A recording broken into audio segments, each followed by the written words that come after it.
Good morning. Ngasi ka ngasi thangju limit ko thangju limit ki oina thangju gi numbers and I thangju gi numbers 9 3 lere color na amuba na traga mai ken muchu gumba kai gumba minus happy back ko duga Saturday ne cleansing to ko pa ma madum to yo ko hanagi keno to long camphor gumba mai tha pa dukan oiro imung oiro ama oiro ko silai ko suma mai am cha ko adu malere ko aduga amana ko hoina thangja kana ha ji ko nuai ta ko ta gumba kai gumba yam lere ga di ko hoina ko gul maru se ko gul maru se trama thoi katang lo ko trama thoi katang lo ko mon maka tham hai di sigi nimit chima le na ko hari ngasai gi thangju nimit che thambiro gul maru se ko trama thoi se aduga mathangi nimit che kar mathangi nimit men sai di monday nimit se ko hari sida ngasai gi yengjan ba khochan ba ama ma leiba dum ba mayam to phadoni ba saturday nimit se da hari gul maru se trama thoi le ga mon maka ta leje sun dum gong che lum leje no ko aduga mathangi nimit se ko mathangi nimit ha di sunday morning se ko sunday morning se dum iru jadringai da orsu ka shukai de ko iru jadringai orsu ka shukai de adu sunday morning se apne to ba se kai no hai ka da कईनोगुम तौब से गुलमरू से पुथोग लम्हांगुम कईगुम लंथोब हादी से अगोंद फताउदी चखीनब खोपन mean येंजलप ओरो अना अयेक ओरो दाव यादब ओरो अदुम मैम से एवरी सैटरडे से तौब याको सिम लेरेको अहमद अखोई कार्ड मेसेज येंगसे टाइमिंग साबे येंगसे वसीना थांज नमित की थांजगी अमन लेको थांजद ngसाई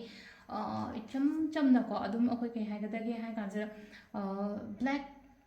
पेन अमलोनी पेपर अमलोनी नुआइतब खोतब अदुम मैम लोइना इथोको हादि इथोगा इन पामदो मैम से स्ट्रेस हाइरसे एंजाइटीज हाइरसे दगी हेल्थ इश्यूज अना हाइरसे मनी ब्लॉकेजेस हाइरसे अदुम मैम दो पामदो मैम दो लोइना कोलम अमु लोइ थोनी कथलनी को कथला चे सुर सुर सुर इन सिलगा हादि लाक्तन लंथोको बंक डस्टबिन दो ओरो अम दो फताउदि लंथोकम जगागुम कई गुम मैम अदुदुम तौबि बेको अइना पामदो मी का हाइरसे अइना पामदो मी हादि अइना सुम येलहनिंदब दो अइगी लाइफ ता कई अदुम मी की ममिंग फाव इबे याबसिला अनि मागी फतनब नते को सिलै जगो हादि अइगी लाइफ ता येलतनबगी दमतो अदुम तौबि बेको अदो अहानबा कार्ड मरी ngase ko अहानबा कार्ड फन मरी ngase lai se ko mi gi mating gum to ko yam phagani ko thang se mi mating ai dum hai jo hai je ko saturday se yari ngai hai tar ko mi gi help gum to amuka hena phagani me ngonda phabala kani ko ani shuba sina ko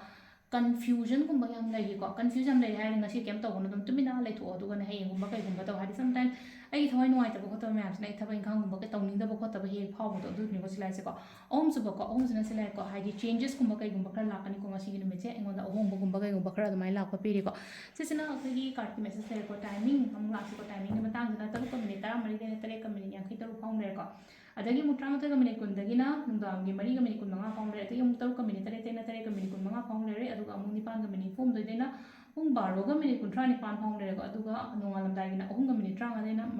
mari ka minute kun 3 du phang le ko sisina ko gi ngasi go na for the timing ko